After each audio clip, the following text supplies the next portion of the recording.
It is time for yet another exciting episode of How's the Market? Where I'll get you up to date of what's happening in our housing market here in Brevard County and the Cocoa Beach area. So stick around. If this is your first time here, my name's Larkin and I'm a real estate agent here in Cocoa Beach, Florida.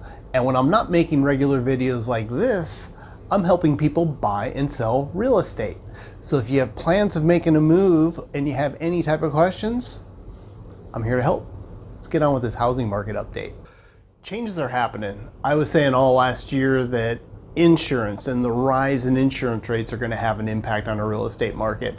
And if interest rates ever going to go up, they're going to have an effect on the market. And guess what we're seeing now? Higher interest rates. The third thing, the trifecta that I haven't really spoke about for the last 12 to 18 months because we haven't had to worry about one, was hurricane season. And if a storm hit Florida, how is that going to affect our real estate market? Well, we're seeing signs of all three of them affecting things right now that I'll get into more at the end of this video. But right now, here are the stats of what's happening with Brevard County. Our active inventory, we're at 2375 properties for sale.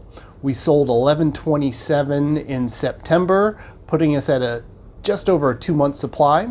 Average price in September was just over $402,000 compared to $370,000 last year. Median sales price was $350,000 compared to $300,000 last year.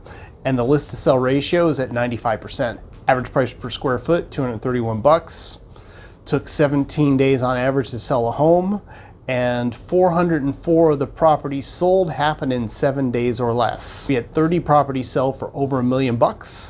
Highest price sale was $3.2 million, and we had 35 homes sell under $200,000. So yes, there have been some changes for all of Brevard County as a whole, with inventory starting to creep up and sales starting to taper down a little bit. Let's see what's happening with the condo market in Cocoa Beach and Cape Canaveral.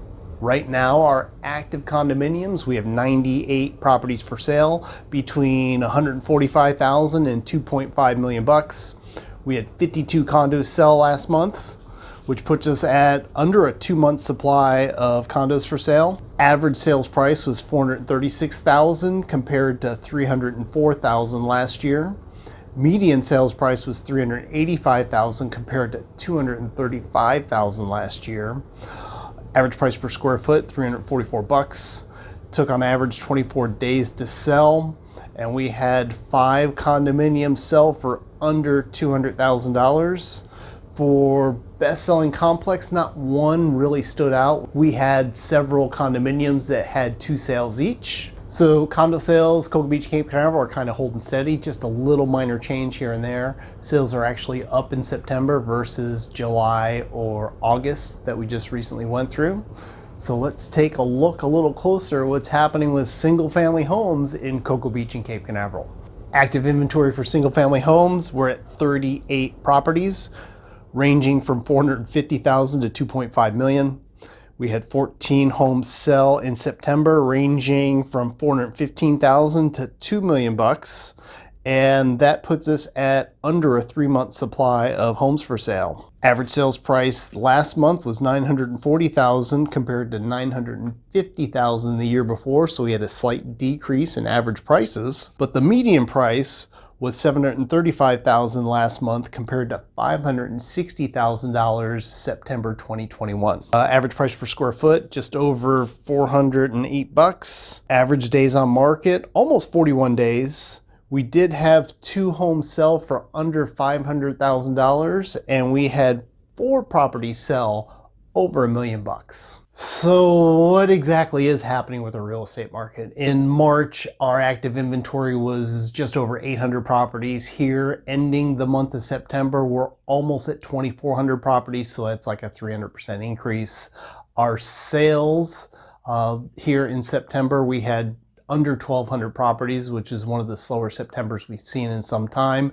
So the actual sales per month are starting to trend down. But doing the math, we're still 2-month supply, which compared to where things were at in 2019 and earlier, is still in a much better position. That seller's market then, we had 3 to 4 months at any particular time. New properties coming on the market. The last 4 months, we've been trending 18, 19 2,000 properties coming on the market. Here, September, it pulled back drastically. We were under 1,400 properties coming on the market, and we will probably continue seeing that trend between now and the end of the year, because that's typically what happens in the fourth quarter. So I see us ending the year with similar active inventory compared to where we had pre-pandemic. I see us between 3,000, 4,000 properties available for sale.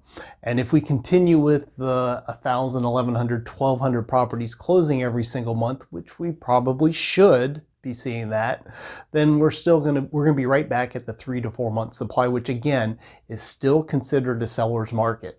Looking at this graph, you can see anything over 6 months supply is a buyer's market, 4 to 6 months is a balanced market, and 4 months inventory or less is a seller's market. And I see that continuing. We've actually been in the seller's market since 2012, 2013. So let's talk interest rates.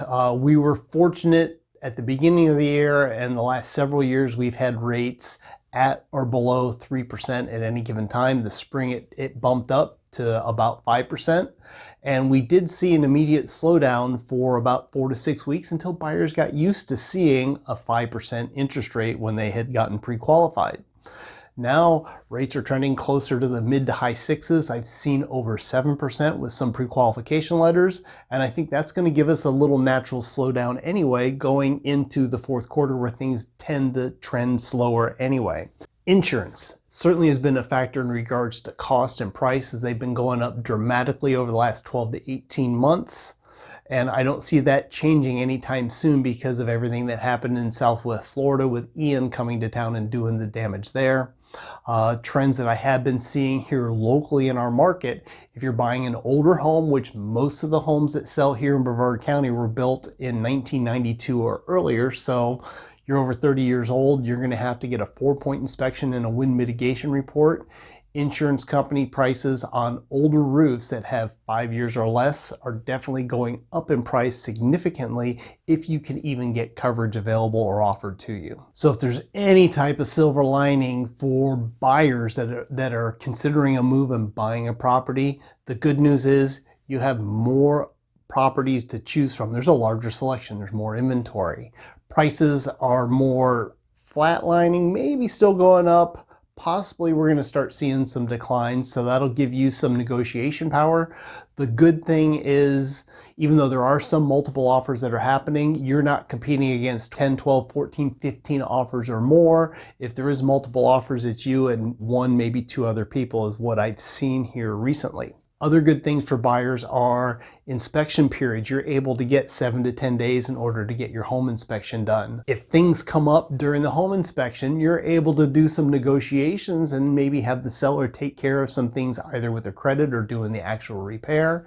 And since you're not competing with all these other offers, even though interest rates are higher, you don't have to add $40,000, $60,000, $80,000 onto your offer in order to get your offer accepted. And I think that is definitely a good thing. Sellers, this is becoming a very competitive market for you. You have more properties that you're competing with, so it certainly makes sense to do your due diligence before you list the house for sale by taking care of the deferred maintenance. Put some paint on the house, clean up the landscaping, empty some of the interior stuff so the home shows better. Maybe consider getting new appliances too. This way your home will stand out and we can work on getting you a premium price in this trending real estate market that we're in. So if I had a crystal ball and I can predict what's going to be happening in our housing market, I think we're very fortunate here in Brevard County with everything that's happening at the north end of town with the Kennedy Space Center, with SpaceX, Blue Origin, and NASA, and all the launches that are happening there. They're bringing a lot of jobs into the area. Down at the south end, in and around the Melbourne Airport, we have all the companies that are working on the Melbourne Airport itself, plus surrounding the areas. We have the aerospace and government contract jobs, which is L3 Harris, Lockheed Martin, Northrop Grumman, Raytheon, that are all bringing in jobs into the area. And between the south end and the north end, that's a positive thing for our local economy and shows that we're still going to have a demand in our real estate market no matter what happens with insurance, and interest rates. So if you are planning a move, whether you're buying or selling, I'm here to help. You can call me, you can text me, you comment below. If you're on social media, you can find me on any of these sites, connect with me there and send me a direct message. However you like to communicate, I am great with. And if you stuck around this long, you probably like what you're hearing. If you haven't done so already, you should consider hitting that subscribe button. I'm also queuing up 2 more videos here for you to watch next. My name is Eric Larkin with Real Brokers here in Cocoa Beach on the Space Coast. I appreciate you tuning in, and I'll see ya on the next video.